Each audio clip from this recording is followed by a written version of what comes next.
Hi friends, இந்த சீசனில் அதிகமாக கிடைக்கிற பலாப்பழத்தை வச்சு ஒரு சூப்பரான ஸ்வீட் புட்டிங் எப்படி செய்யலாம் பார்க்கலாம் வாங்க.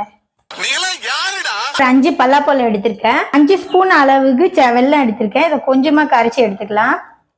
சின்ன சின்ன பீஸாக இதை கட் பண்ணிக்கலாம். இதை அரைச்சி எடுத்துக்கலாம். அரை ஸ்பூன் நெய், அரைச்ச பலாப்பழம் 3/4 கப்பு, அரை கப்பு அளவுக்கு தண்ணி சேர்த்துக்கலாம். கொஞ்ச நேரம் வெந்து வரட்டும். கரைச்ச வெல்லம் இதில் சேர்த்துக்கலாம்.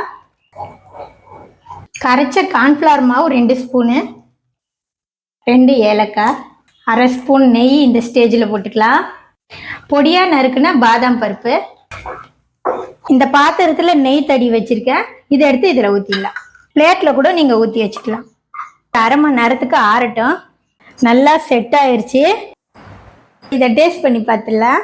சூப்பராக இருக்குது ஃப்ரெண்ட்ஸ். வாயில் வச்சதுமே கரைஞ்சி போகுது. நீங்களும் ட்ரை பண்ணி பாருங்கள்.